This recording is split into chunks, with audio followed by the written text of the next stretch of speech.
Welcome to This Explainer. If you've ever found yourself wondering what a massive metropolis might look like when we push technology and sustainability to their absolute limits, well, you're in exactly the right place.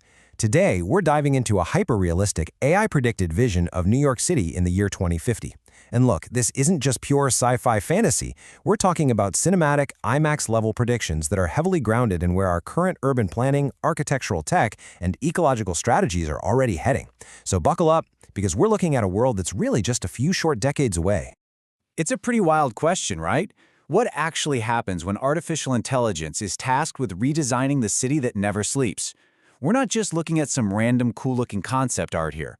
These are incredibly detailed, data-driven projections of exactly how a city has to adapt if it wants to survive and thrive into the next century. So to really wrap our heads around this huge transformation, we're going to take a structured journey together. We're going to experience a complete day in the life of New York City in 2050, starting from the very first light of dawn and taking it all the way out into the stars. All right, Section 1, Dawn of a Living Ecosystem. Picture this. You're doing a slow, cinematic flyover of the Atlantic Ocean. As the sun comes up over Manhattan in 2050, the skyline is basically unrecognizable, but in the absolute best way possible. The contrast between the past and this new future is incredibly stark. Think about the static concrete monoliths from the 20th century. Those massive structures were built to just consume energy and resources, right? But by 2050, they've completely evolved. They aren't just buildings anymore. They are literal living ecosystems. So instead of all that gray concrete, the city is draped in vertical forests, and you have these advanced solar glass towers brilliantly reflecting the morning light. They've shifted from being energy consumers to active energy producers. It's a total game changer. Now, you might be wondering how this actually works, because it's definitely not just cosmetic. It relies on this highly sophisticated continuous loop. Step 1. These structures act as decentralized power plants, generating their own renewable energy through advanced photovoltaics that are baked right into the glass and facades. Step 2. Using next-gen materials, they literally act as massive architectural lungs, capturing atmospheric carbon straight out of the air to neutralize the city's footprint. And Step 3. Using decentralized AI, they constantly communicate with neighboring skyscrapers. This means they can instantly adjust their energy distribution based on shifting weather or peak usage times. Oh, and those massive rooftop gardens covering whole city blocks? Those are seamlessly maintained by fleets of silent, AI-controlled biodrones. Incredible, right? Okay, let's dive into this Section 2, the end of traffic. Imagine a morning commute where gridlock is just a memory. The blaring horns, the exhaust, that endless start and stop headache, completely gone. Instead, you've got thousands of autonomous flying taxis and silent electric air vehicles gliding through perfectly organized, invisible sky corridors above the avenues. And this whole ballet is managed by predictive machine learning algorithms, mapping out the most efficient routes milliseconds in advance. Down below, deep underground, Hyperloop stations are instantly connecting New York to Washington, Boston, and Toronto. We're talking about turning a grueling commute into a trip that takes a few minutes. And delivery trucks? Forget about them. Seamless drone networks handle all the goods. You literally have millions of people and tons of cargo moving constantly through the air, underground, and on autonomous streets with absolute, totally silent efficiency. That brings us to Section 3, a carbon-neutral metropolis. The sheer scale of the environmental solutions here fundamentally changes how the city breathes. Central Park hasn't just been saved, it's been expanded vertically into the surrounding architecture itself, creating this multi-layered canopy right in the middle of town. We're also seeing entire skyscrapers dedicated to massive indoor hydroponic farms. This guarantees fresh, local food for a dense population without needing to ship it in from rural areas. The buildings actually act as watersheds, harvesting rainwater to keep those internal farms going. And those sprawling, ugly asphalt parking lots we're so used to? Gone. Reclaimed and replaced by dense urban forests and beautiful clean energy parks that power entire districts. By 2050, sustainability isn't just a buzzword, it's absolute survival. Next up is Section 4, AI Everywhere. So artificial intelligence is essentially the invisible heartbeat of this modern city. It's totally integrated into everyday life. Let's break it down.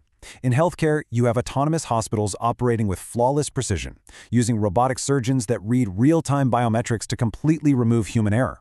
In education, kids are guided by digital teachers through highly immersive VR environments, meaning world-class learning is accessible to everyone.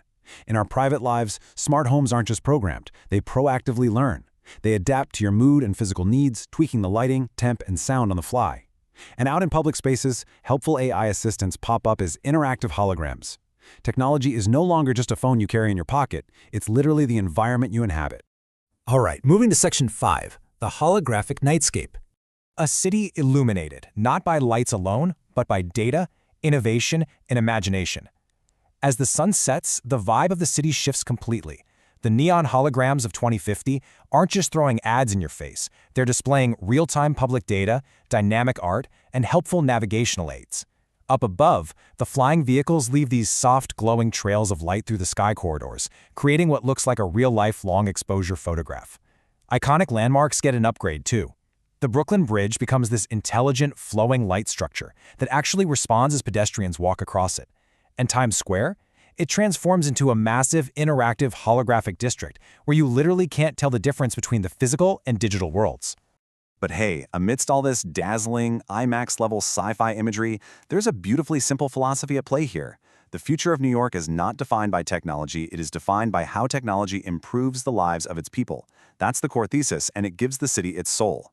The huge holograms and AI grids aren't just there to look cool, they exist to foster deeper human connection. They let people collaborate seamlessly from anywhere in immersive workspaces. Families can safely hang out in AI-assisted public parks at any hour.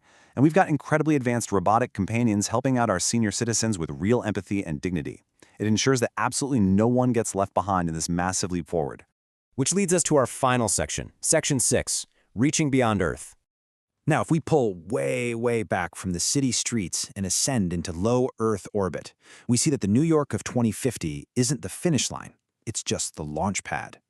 Looking at the timeline for the following decades shows some breathtaking leaps. By 2060, you can actually see massive space elevators rising up from the Manhattan skyline, connecting straight to newly established orbital terminals. And this setup completely paves the way for 2070, when commercial moon tourism goes from being an astronaut-only thing to an accessible reality. By 2080, we're talking self-sustaining Mars colonies, intimately hooked back to Earth via high-speed transit and quantum communication. New York's evolution was simply the blueprint we needed to take humanity into the solar system. The future is not something we enter. The future is something we create. Looking down at an illuminated New York from space, it really hits you that every vertical forest planted, every line of AI code written, and every single step we take beyond Earth, it all starts with the choices we make today. We are the architects here. So what kind of future are you going to create? Thank you so much for joining me for this explainer. Keep looking forward, and I'll catch you in the next one.